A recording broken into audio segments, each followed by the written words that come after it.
Today, I would like to focus on the threats to global prosperity and stability, thus our competitiveness, and the rise of protectionism.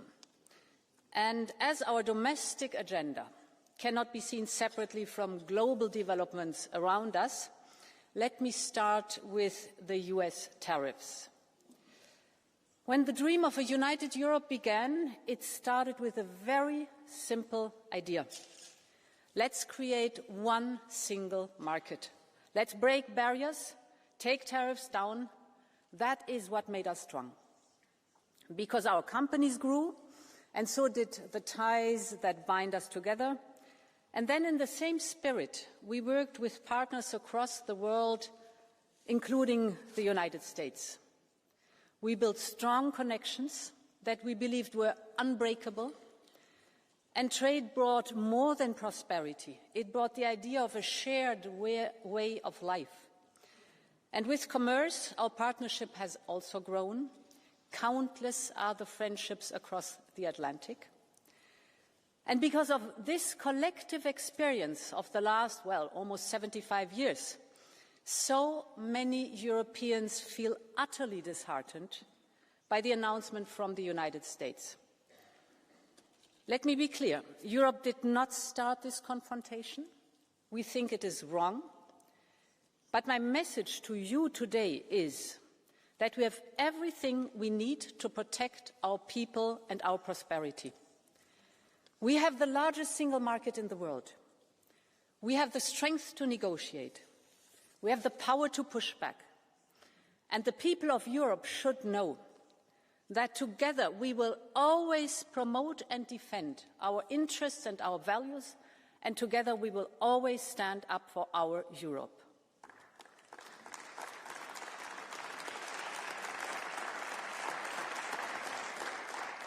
So far, the US administration has announced a 25% increase of tariffs on imports of steel and aluminium, cars and car parts. The next sectors facing tariffs will be semiconductors, pharmaceuticals and timber. And tomorrow we expect another announcement with so-called reciprocal tariffs that will immediately apply to almost all goods and many countries in the world. Of course, there are severe issues in the world of trade, without any question. Overcapacities, we know about the imbalances. We see unfair subsidies, denial of market access, or the IP theft. And I hear Americans when they say some others have taken advantage of the rules. I agree. We also suffer from it. So let's work on it. But tariffs across the board make things worse, not better. Tariffs are taxes that will be paid by the people.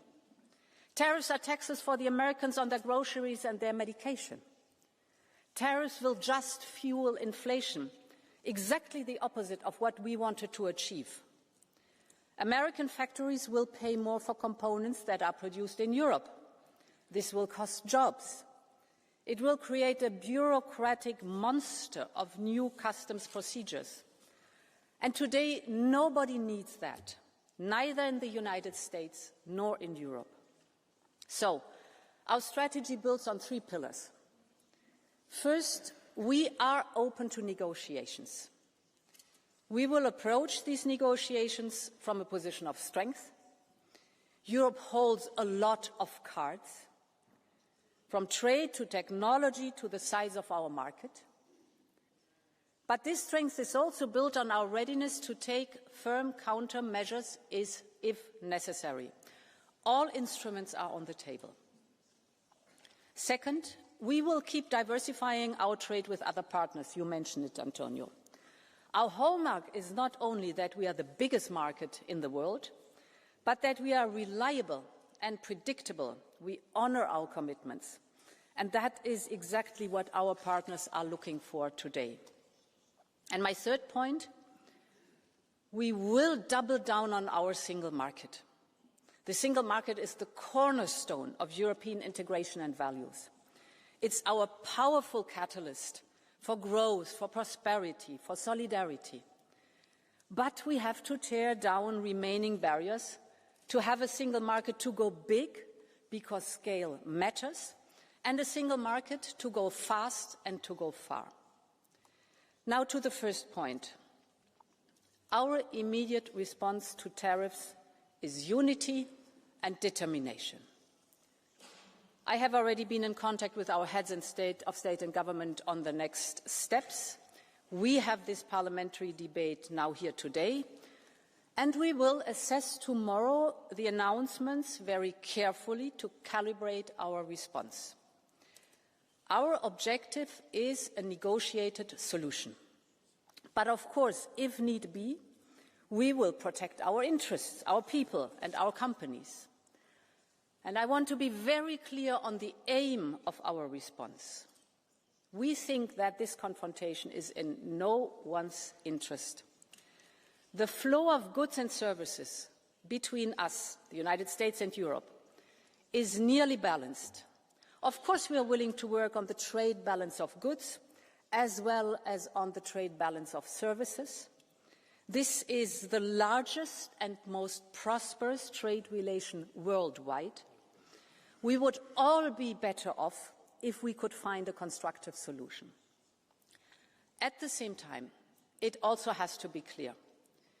Europe has not started this confrontation. We do not necessarily want to retaliate, but if it is necessary, we have a strong plan to retaliate and we will use it.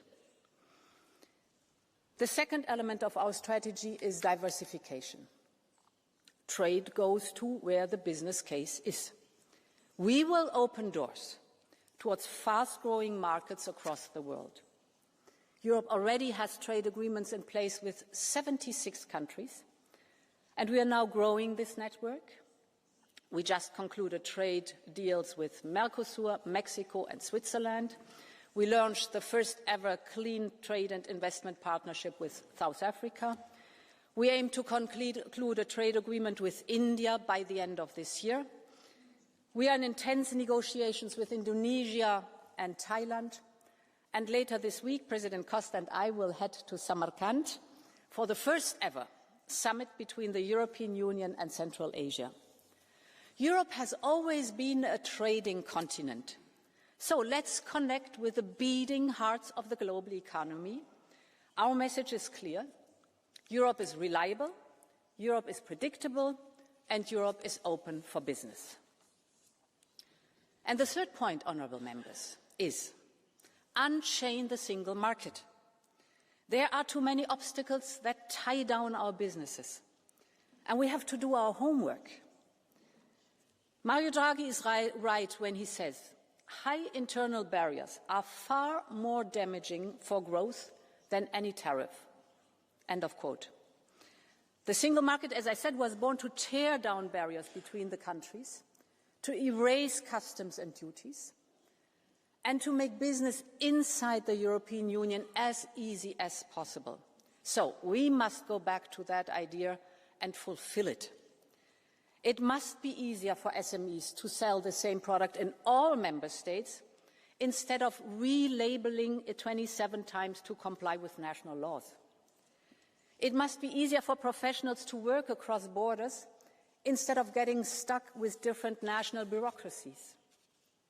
It must be easier for tech companies to launch a new service all across Europe instead of dealing with 27 different procedures. I know, honourable members, that the European Parliament has always worked hard to complete the single market. Now we have the generational opportunity to get it done. We have a strong consensus on the Draghi and Letta report among all of us. We have put ambitious proposals on the table, you know it, from the Savings and Investment Union to ensure that people get a better return on their money, but also that the companies find the finances they need in Europe, to our omnibus simplification packages or our Union of Skills, and more will come, including the 28th legal regime for innovative companies. According to the IMF, Europe's internal market barriers, are equivalent to a tariff of 45% for manufacturing and 100% for services. This simply cannot be. This must change now. This is why I have tasked EVP Séjourné to come up with concrete and bold proposals next month to remove most of these barriers and prevent new ones. These reforms are long overdue, and now they have become more urgent than ever. We all know, in a stormy global economy, the single market is our safe harbour. It's now 30 years since Jacques Delors laid its first stone, so it's time to finish the job. Thank you very much, and long live Europe. Thank you very much.